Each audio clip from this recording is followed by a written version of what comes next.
नमस्कार सभी को। आज हम कक्षा 10वीं का प्रथम चैप्टर वास्तविक संख्या के बारे में डिस्कस करेंगे। इस चैप्टर में पूछे जाने वाले मल्टीपल चॉइस क्वेश्चन के बारे में पढ़ेंगे। सबसे पहला क्वेश्चन, दो संख्याओं का HCF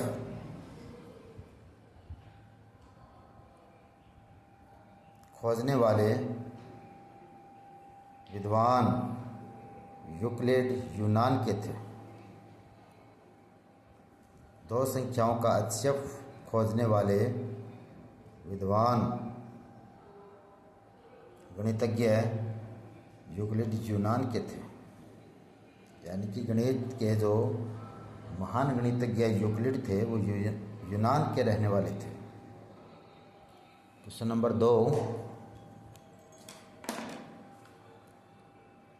एक ऐसी संख्या जिसके एक और सम के अतिरिक्त कोई गुणनखंड न हो अभाज्य संख्या कहलाती है। फिर से देखें, अभाज्य संख्याएं वो होती है जिसके अपने आप और एक के अलावा और कोई गुणनखंड न हो, उसे अभाज्य संख्या कहते हैं। क्वेश्चन नंबर 3, वास्तविक संख्याएं वो संख्याएं होती है जिसमें परिमेय और अपरिमेय दोनों का संग्रह हो, चाहे वो परिमेय संख्या हो चाहे अपरिमेय संख्या हो, दोनों ही संख्याएं वास्तविक संख्या कहलाती है। शून्य की खोज, क्वेश्चन नंबर 4, शून्य की खोज किसने की? शून्य की खोज आर्यभट्ट ने की। पाई की खोज भी आर्यभट्ट ने की तथा भारतीय गणित का जनक भी आर्यभट्ट को कहा जाता है। गणित का पितामह आर्किमिडीज को कहा जाता है। क्वेश्चन नंबर 5, सबसे छोटी प्राकृतिक संख्या 1 है।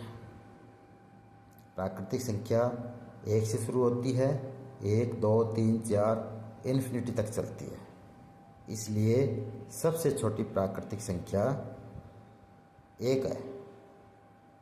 और सबसे छोटी पूर्ण संख्या 0 है, क्योंकि पूर्ण संख्या 0 से शुरू होती है, 0 के बाद 1, 2, 3, 4, 5 और इन्फिनिटी तक चलती है, यानी कि 0 से शुरू होती है, इसीलिए सबसे छोटी पूर्ण संख्या 0 है। और पूर्णांक 0 से छोटी और 0 से बड़ी और 0, ये सारी संख्याएं पूर्णांक कहलाती है। 12 का परिमेयकरण, क्वेश्चन नंबर 6, √12 का परिमेयकरण गुणांक क्या है? √12 का परिमेयकरण गुणांक क्या है?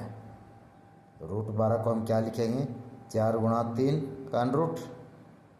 अब 4 का रूट तो 2 होता है, इंटू में √3, यानी कि √12 का परिमेयकरण गुणांक √3 होगा।